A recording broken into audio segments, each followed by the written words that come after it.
আমার স্বামী বিদেশ, তো স্বামীর সাথে তো রোজ কথা বলতে হয়, রোজই আমার গোসল করতে হয়। ইস, কারণ স্বামী আমাকে শুধু ভিডিও কলে জ্বালায়। বিদেশে থাকলে প্রবাসীরা যা করে আর কি, বুঝোই তো।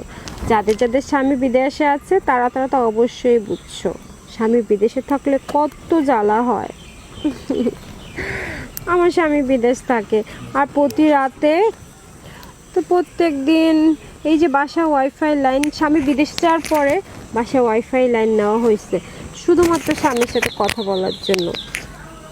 ঠিক আছে, আমিও তার সাথে সব সময় কথা বলি, দিন রাত 24 ঘন্টা, যখনই কল দেয় তখনই আমি কথা বলি।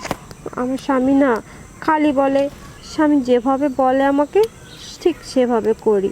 উফ, একদিন রাতে কথা বলার সময় না আমার তো আর কি করা। এখন ওয়াইফাই লাইনটাও নষ্ট হয়ে গেছে। হঠাৎ করে দেখি কি আমার মানে কানেকশনটা নাই। হঠাৎ করে ভিডিও কলে কথা বলতে বলতে দেখি যে আমার ওয়াইফাই কানেকশন নাই। আমি তো খুব হয়ে গেলাম, আগে দুঃখে আমার মেজাজটা খারাপ হচ্ছিল, ইস এমন সময় কানেকশনটা যায় নাকি। পরে না পেরে আমি ওয়াইফাই লাইনে ফোন দিলাম, নেটের ভাইয়াকে ফোন দিলাম, বললাম ভাইয়া ইন্টারনেটের লাইন কেটে গেছে কেন? আমার হাজব্যান্ড তো বিদেশে দেখেনি, হাজব্যান্ডের সাথে ভিডিও কলে কথা বলছি, এখন লাইনটা কাটার সময় হলো। ভাইয়া বলছে ঠিক আছে, আপনার সব লাইন আমি ক্লিয়ার করে দিচ্ছি। তখন ভাইয়া কোনো কিছু না বলে বাসায় চলে আসলো। বাসায় চলে এসে বলতেছে দেখি আপনার লাইনে কি হয়েছে।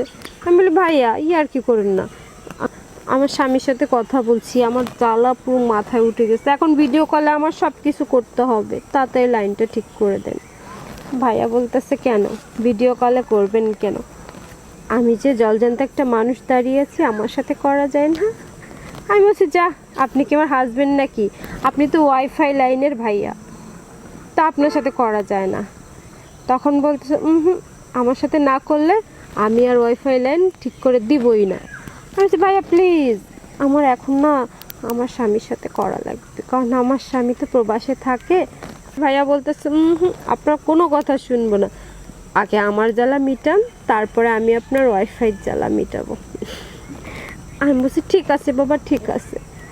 আমারও তো তখন একদম মাথাটা গরম হয়ে আছে, আর নেটের ভাইয়াটাও নাছোড়বান্দা, আমার রাউটারে তার কানেকশনটা চালিয়েই গেল।